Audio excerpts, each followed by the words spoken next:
ኤፍራታ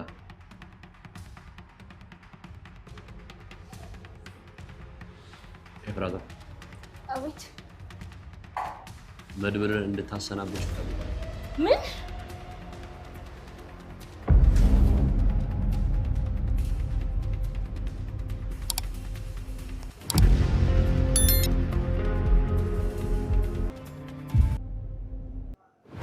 ቁጭ በይ ያልኩሽ እኮ ቁጭ በይ ያልኩሽ እኮ ዝና ግን የምትለው ነገር ገብቷል አይደል? ይሄንን ሰውዬ እስከ ወዳኛው አሰናብችው። በጭራሽ አላደርገውም።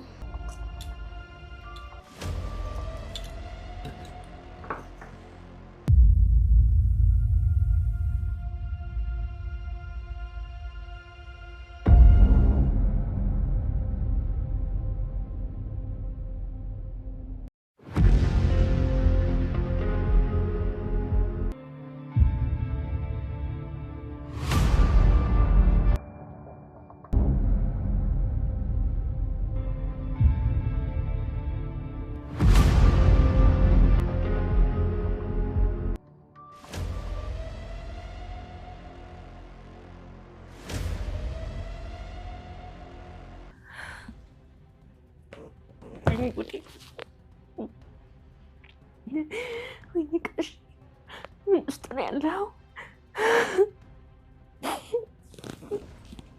ለምሳሌ ቆይ ምንድን ነው የምልህ?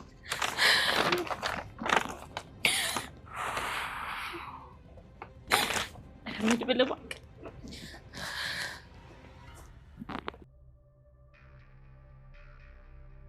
ዛሬ ከሁለት አንዳችን የመጨረሻችን ይሆናል።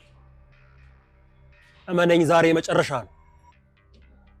ምን ነው ጨካኞች መግደል እንጂ መሞት ትፈራላችሁ አይደለም? በፍጹም እኔ ዝና ሞትን አልፈራም አልሞትም። ውሸታ ልብ ተንበቅብቋል። ዛሬ ልገልን የመጣሁት። ምንድነው? የት ልትሄድ ነው ሞገስ? መድብል ችግር ውስጥ ነው። መሄድ አለብኝ ሉላ። በሰዓት የትም አትሄድም ሉላ። መሄድ አለብኝ። መድብል ችግር ውስጥ ነው። ከኔ ውጭ ወዳጅ የለውም። ለኔ በማሰብ እኮ ነው ሳይጠራኝ ሄደው። አንተ የምትኖርለት የምታስብለት ህይወት አለ። እሱም ብሎ እኮ ነው ትቶኝ ሄደው። እየሰማኸኝ ነው? አላቅህም፣ አንተንም አላቅህም፣ እሱንም አላቀውም። የምትሰማኝ ከሆነ ማለት ነው። ዛሬ ወስኜ ነው የመጣሁት። እንደ ሌላ ቀን ትቶኝ ይሄዳል ብለህ ካሰብክ ተሳስተሃል። አልምረህም። ዛሬ ገለሃለሁ። ወንድሜ የት ነው ያለው? ንገረኝ። ይልቅ ጊዜ አታጥፋ። ሰማ፣ ባለፈው ለምን አልተኮስክም?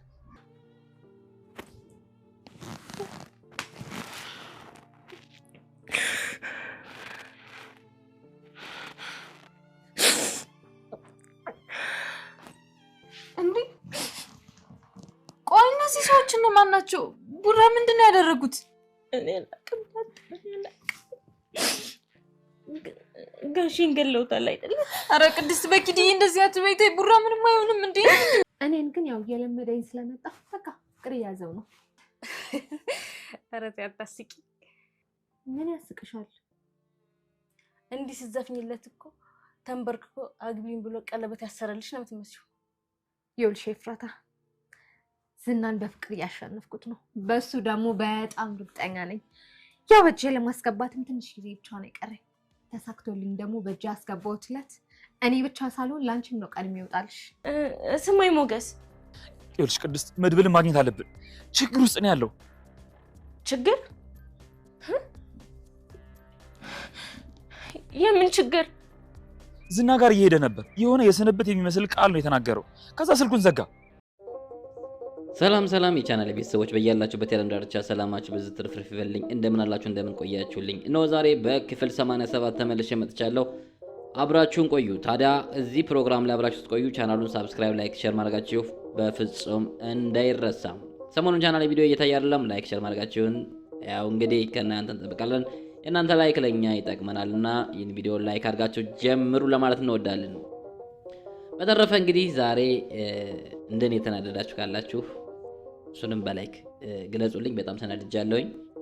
ዛሬ ቢያንስ መድብል ቀጥታ እርምጃ ይወስድበታል ብዬ አስቤ ነበር። ዝና ላይ እንግዲህ ወደ ላይ እየተኮሰ እንደ ሚኒሻ ወደ ላይ እየተኮሰ አስመልጦታል ማለት ነው። እሱም ማምለጥ አልነበረበትም እንግዲህ እንዲያመልጥ አድርጎታል ማለት ነው።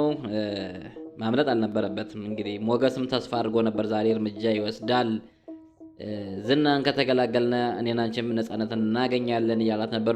ሉላም እኔ አልፈልግም፣ የትም አትሄድብኝ፣ ሰውየው ከእናንተ በላይ ተዘጋጅቶ ነው የሚጠብቃችሁ፣ ስለዚህ አርፈህ ቁጭ በልልኝ፣ ያለኝ ተስፋ አንተ ነህ፣ ያላንተ ማንም የለኝም እያለች ነው።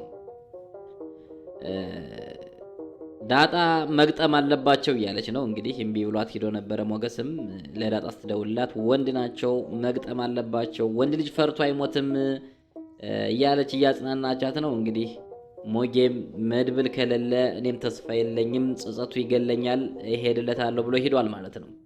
ነገር ግን ያም ሆኖ ይሄ አልተሳካላቸውም በፍጹም። ሌላው በጣም እጅጉን እያሳዘነችኝ የመጣችው አሁን ላይ ኤፍራታ ነች። እስኪ ኤፍራታ ግን አላሳዘነቻችሁ? በዛ በኩል ዝናን አጥቂ ትባላለች፣ በዚህ በኩል ደግሞ እነሱን አጥቂ ትባላለች። እንግዲህ የሚሰጣት ሚሽን ደግሞ ከባድ ነው። ሰው የመግደል ሚሽን ነው የተሰጣት ያለና አልቻለችም። ደግሞ በባለፈው ታስታውሱ ከሆነ መድብል እኔ አንቺን አንድ ቀን ለልጆቼ እናት ትሆኛለች ስላላት እሷም ተስፋ አድርጋለች። ምናልባት ሊያገበኝ አስቦ ይሆን እንዴ ሰውዬ ምናምን ብላ ስላሰበች ከሱ ጋር ምንም አይነት ነገር ማድረግ አትፈልግም። ነገር ግን ወደ ቤቷ በሄደበት ሰዓት እንግዲህ ከቢራ ጋር መድኃኒት ቀላቅላ ልትሰጠው እንትን እያለች ነው። ነገር ግን መድብል ያው ከልቡ እንዳልሆነ ታውቃላችሁ። ለሚሽን ነው ወድሻለሁ ያላት ልቧን በፍቅር ገዝቶ ታዛዥ እንድትሆን ለማድረግ ነው እንጂ እውነት ፍቅር እንደሌለበት ያስታውቃል ማለት ነው። ስለዚህ እሷም እንግዲህ ቢራው ጋር መድኃኒት ትሰጠዋለች አትሰጠውም ትሰጠዋለች የሚል እምነት የለኝም። ግን እሱም ተጠራጥሯት በደንብ እየተከታተላት ነበር። የሚሳካላትም አይመስለኝም ማለት ነው።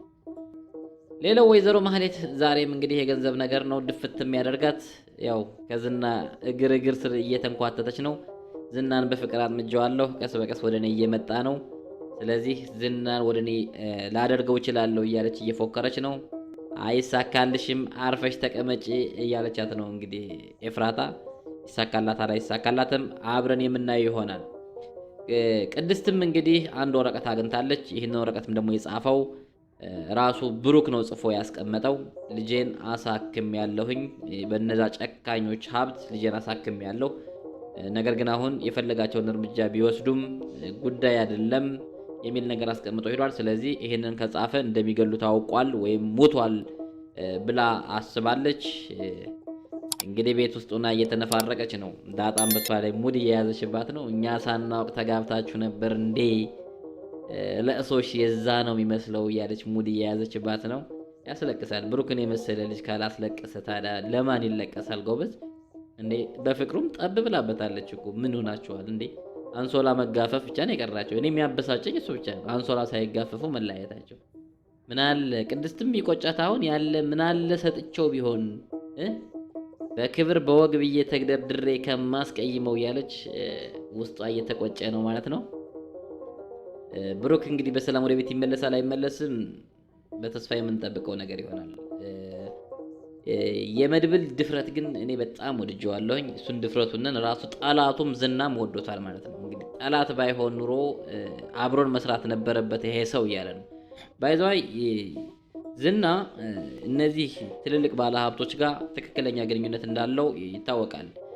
ብሩክ ያለበትን ሁኔታ ነግረናቸው አርፈው እንዲቀመጡ ብናደርግስ እያለ ነበር ከእንግዲህ ከዋና ሰዎች ጋር። እነሱ ይህንን ደግሞ ማድረግ አንችልም እያሉ ነው።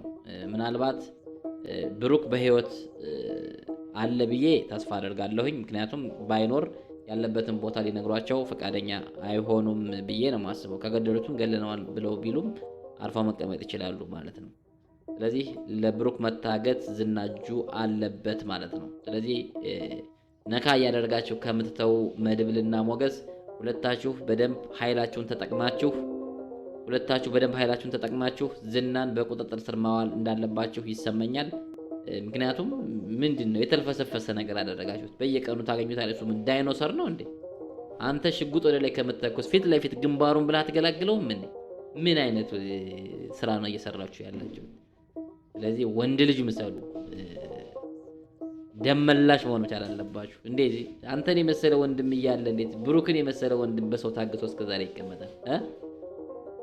አስፈላጊውን ነገር ሁሉ ወስዳችሁ ብሩክን ቀጣይ ማስለቀቅ መቻል አለባችሁ ለማለት እንወዳለን። እስኪ እናንተ ምን ተሰማችሁ?